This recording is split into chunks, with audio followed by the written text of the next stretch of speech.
Hey everyone, this is Max Kane.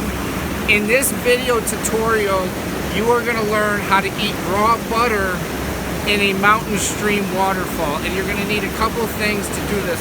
You're going to need some raw butter and a spoon. This is a good idea to have a towel, or you can air dry, it's up to you.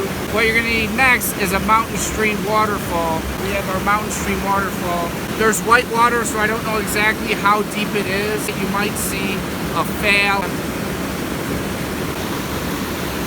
This is cold! This is like an Iceman challenge!